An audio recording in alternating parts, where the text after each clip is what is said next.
All right, welcome to The Explainer. Today, we are putting on our sports commentator hats and breaking down the NBA Finals predictions from the legends over at TNT.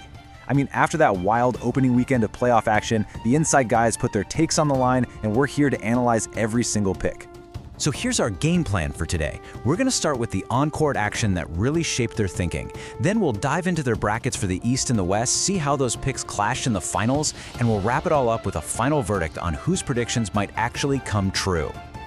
Okay, let's just start right here, because Charles Barkley came out absolutely swinging.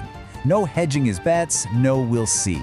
After watching just one game, he saw a championship contender in the Cleveland Cavaliers and immediately called his shot. It was a super bold statement that honestly set the tone for the entire conversation. But you know, these predictions didn't just come out of nowhere. They were a direct reaction to the games that just happened over the weekend. So before we even look at the brackets, let's see the key performances that were clearly running through the crew's minds. Okay, first up, Denver versus Minnesota. The crew was all over Jamal Murray's game. As Chuck pointed out, if Murray is playing like this, the Nuggets are just incredibly tough to beat. I mean, think about it. The guy dropped 30 points without making a single three-pointer. He just lived at the free throw line. It was that kind of game that made Shaq say that Minnesota star Anthony Edwards has got to step up and say, you know what, I got this guy. And then over in the East, you can see exactly why Charles Barkley got so fired up. Donovan Mitchell just put on a show, man. He drops 32 points and extends this absolutely wild streak, 9 straight series openers with 30 or more points. That, plus the fact that Cleveland just owned the paint, well, that was all Chuck needed to see to just skip the whole conference finals idea and declare them finals only. Now here's where it gets really interesting. How does that raw, in-the-moment reaction to a great game translate into a full playoff bracket? Let's head to the East and see how this whole thing starts to build out. All right, first stop, the Eastern Conference. You've got heavyweights like Boston, you've got surprising contenders like the Cavs. There was definitely a lot to argue about here. And this table just lays out the divide perfectly. You've got Chuck and Ernie predicting the exact same Eastern Conference Finals, Cavs versus Celtics, but they totally split on who wins. Barkley, who you know always loves a passionate underdog, is going all in on his Cavaliers. Ernie, kind of the voice of reason, he's taking the favorite, Boston.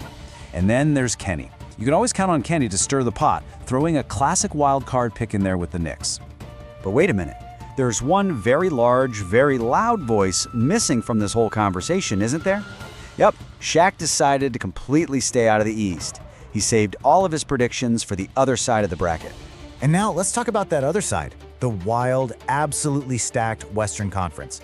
This is where the crew was really split on whether the defending champs could actually hold off all the rising stars in the conference. And right here in the West, you can see two clear philosophies emerge.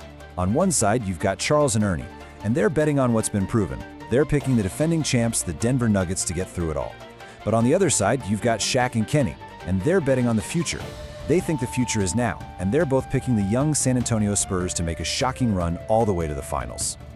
Okay, this is what it all comes down to. With their conference champions decided, the crew laid out their vision for the NBA Finals.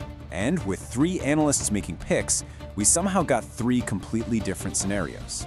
First up is Ernie Johnson, and he's got what you'd probably call the chalk pick. You know, the one that makes the most sense on paper. He's got the Boston Celtics, the East's top team all year, going up against the Denver Nuggets, the defending champs. It's a true powerhouse matchup that a lot of us have been waiting for. And then you've got Kenny the Jet Smith, who basically takes that chalk pick and throws it right out the window. He is predicting a finals for the dark horses, the tough, gritty New York Knicks versus the young, talented San Antonio Spurs. Now that would be a massive shakeup for the entire league.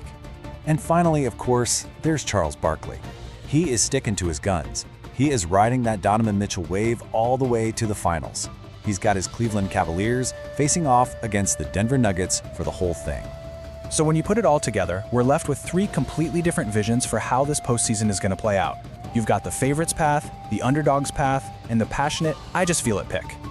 But as Shaq eloquently reminded everyone during that Nuggets conversation, predictions are one thing, but matchups are everything. It doesn't matter who makes it to the finals, it's gonna come down to which superstars can solve the puzzle in front of them, and which ones, as he put it, get roasted. So here it is, the final tale of the tape. You've got 2 votes for a Nuggets appearance out of the West, and 2 votes for the upstart Spurs. Meanwhile, the East is just a total free-for-all, with 3 different teams getting a vote. If this doesn't show you how wide open this year's championship race is, I don't know what will. And that's really the question this leaves us with, isn't it? You've got the logical pick, the long shot pick, and the gut feeling pick. But in a playoff year this unpredictable, is the safest bet actually the riskiest one? From the heavyweight clash to the dark horse dream, only one of these paths leads to a championship.